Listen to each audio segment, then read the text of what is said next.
Sir మీరు డైరెక్టరా లేదంటే రౌడీయా?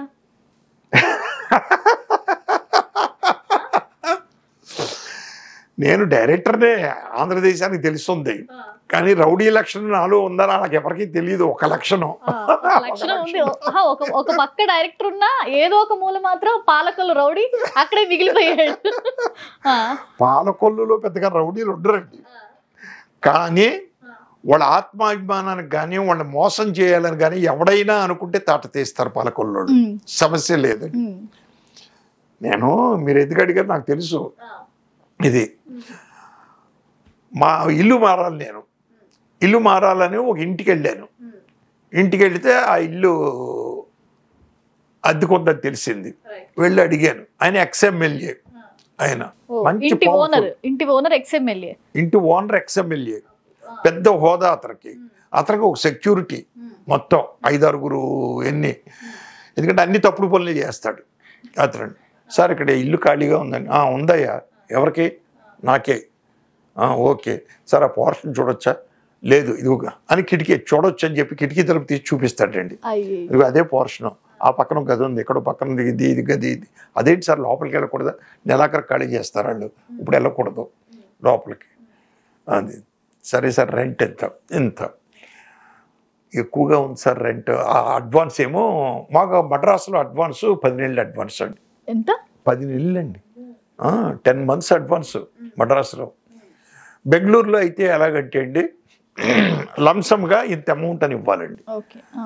అది మళ్ళీ మనకు తిరిగి ఇచ్చేస్తారు వాళ్ళు. అది బెంగళూరులో సిస్టమ్. ఇక్కడ 10 months అడ్వాన్స్ అండి. ఇప్పుడు 100 రూపాయలు అద్దె అనుకోండి, 10 months ఇవ్వాలి మనం. అదండి. ఒక 500 అడ్వాన్స్ రెంట్ అనుకోండి, 10 months అలాగా. సార్ అలాగే సార్, కాకపోతే నాకు కొంచెం రెంట్ ఎక్కువగా ఉంది అన్నాడు. ఎంతలో కావాలి? ఎంతలో కావాలి? సరే ఇస్తాను, కానీ అడ్వాన్స్ పెంచు. సరే సార్ అన్నాను. నేను ఇవన్నీ మాట్లాడి వాడికి ఇంటికి వెళ్ళి మళ్ళీ డబ్బులు తీసుకొచ్చి ఇచ్చేటప్పుడు ఒక వ్యక్తి నన్ను అనుసరించి చూస్తున్నాడండి. ఒక వ్యక్తి గూఢచారులేక నాకు తెలుసున్న వ్యక్తి. మద్రాసులో, చెన్నైలో పాండిబజార్లో కలుస్తూ ఉంటాడు. ఇచ్చేసాను, వచ్చేసాను. అగ్రిమెంట్ అన్నాడు. అగ్రిమెంట్ అక్కర్లేదు, ఏం అక్కర్లేదు అన్నాడు. వచ్చాను. తీరా వచ్చిన తర్వాత ఈ తెల్లారి పొద్దున్న ఇతను నా దగ్గరికి వచ్చి అక్కడ పాండిబజార్లో, ఏమండి మీరు ఇంటికి అడ్వాన్స్ ఇచ్చారా అన్నాడు. ఇచ్చానండి నేను. మీకు ఇల్లు రాదు, అడ్వాన్స్ రాదండి అన్నాడు. అదేంటిది అన్నాను. వాడు అందరిని అలాగే మోసం చేస్తున్నాడు. నెలాఖరికి ఇల్లు ఖాళీ అయిపోద్ది అలాగని. ఏంటి 12 నెలలు అడ్వాన్స్ ఇచ్చారా? బాబు ఏంటి సార్ ఇది, మీరు ఇలా ఇచ్చారు ఏంటి, అసలు దారుణం, ఇల్లు రాదు ఇది రాదు అని నాకు భయం వేసిందండి. ఎందుకంటే అప్పటికి నేను అసోసియేట్ డైరెక్టర్ని, ఇంకా డైరెక్టర్ని కూడా అవ్వలేదు, కో డైరెక్టర్ని. లాస్ట్ సినిమా చేస్తున్నాను సర్కస్ రాముడు. అప్పటికి నేను ఇదేంట్రా ఇలా జరిగింది, అది ఇది భయం వేసేసిందండి. భయం వేసేసి తెల్లారి పొద్దునాటి దగ్గరికి వెళ్ళి, సార్ నాకు ఇల్లు అక్కర్లేదండి, నా డబ్బులు నాకు ఇచ్చేయండి సార్. ఎందుకు అంటే నాకు ఇంటి ఓనర్స్ కంటిన్యూ చేసుకోమన్నారు నన్ను అని. సరే ఓకే అని నేను ఇవ్వనయ్యా, తీసుకుంటే ఇల్లు తీసుకొని ఎలాకరికి కుదరదు సార్, నాకు డబ్బు కావాలి సార్. గొడవ జరిగిందండి. నెక్స్ట్ డే వెళ్ళాను, ఇవ్వని అవతల పొమ్మన్నాడు.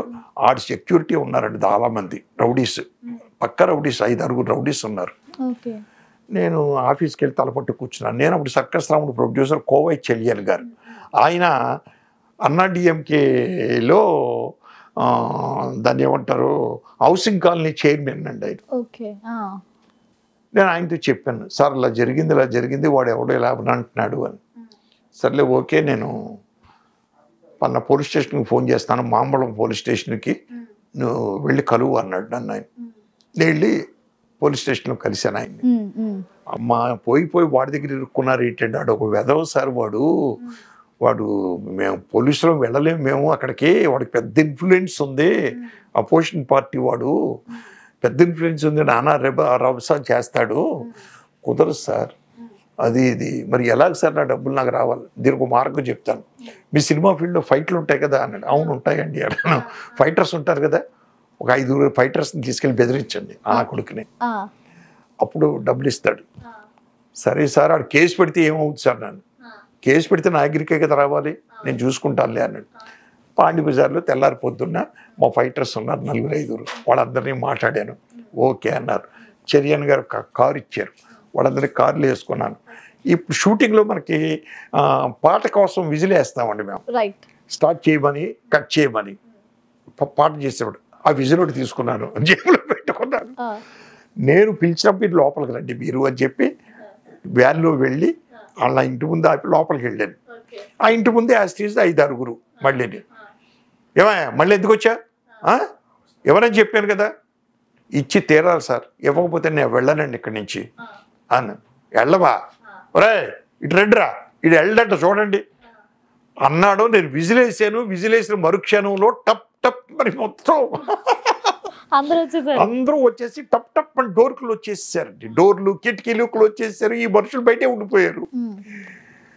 ఫోన్ దిగిపోయాడు పోలీస్ స్టేషన్కి. ఫాటర్ కొట్టారు మా ఊళ్ళు. వాటి ఇరిచి పట్టుకున్నారు. ఏంట్రా ఈ దౌర్జన్యం అన్నాడు. దౌర్జన్యమా ఇదా, ఏమనుకుంటున్నావు, మేము పిచ్చిన కొడుకులు అనుకున్నావా అన్నాడు. నేను ఎంతమందిని మోసం చేస్తావురా, నువ్వు చేస్తే చేసావు, మమ్మల్ని మోసం చేయలేవు, జాగ్రత్త, ముందు డబ్బులు సర్లే ఇస్తాను, రేపా ఇస్తాను, ఇప్పుడు డబ్బులు లేవు, ఇప్పుడు బ్యాంక్కి వెళ్ళాలి, ఎవరు తీసుకొస్తాడు. వద్దు, కిటికీ తలుపు తీస్తా, నువ్వు చెక్కు సంతకం పెట్టి మీ ఓడి తీసుకొస్తాడు అని చెప్పి ఆడి చెక్కు మీద సైన్ చేయించి అమౌంట్ రాయించి కిటికీ తలుపు ఓపెన్ చేసి చెక్ ఇచ్చి వాడిని పంపించి వాడు క్యాష్ తీసుకొచ్చిన తర్వాత క్యాష్ లోపలికి ఇచ్చిన తర్వాత వాడిని ఇదిగో ఎవడైనా మీరు లోపలికి వచ్చారంటే నా కొడుకులారా అయిపోద్ది జాగ్రత్త అని చెప్పి వార్నింగ్ ఇచ్చి మళ్ళీ ఎండ్లో వెళ్ళిపోయాడు. బాగుంది సార్. మొత్తానికి అన్ని ఆ ఏసీ అప్పుడేమో కష్టాలు, ఇప్పుడు ఇంటప్పుడు కష్టాలు, మొత్తానికి బాగుంది సార్.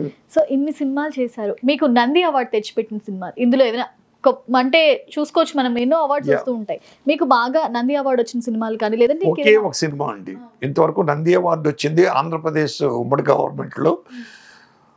సుందరి సుబ్బారావు రామోజీరావు గారి ఫిల్మ్ అండి, Usha Kiran movies second film. First film వచ్చి ఆయన చేశారు, ఎవరు, జంజాల్ గారు, శ్రీవారికి ప్రేమలేఖ. నేను రెండోది సుందరి సుబ్బారావు, చంద్రమోహన్ గారు, విజయశాంతి. ఆ సినిమాకి నంది అవార్డు వచ్చిందండి, బెస్ట్ స్క్రీన్ ప్లే. మిగిలిన ప్రైవేట్ అవార్డులు బోల్డ్ ఉన్నాయండి, బట్ గవర్నమెంట్ అవార్డు అదే నంది అవార్డు.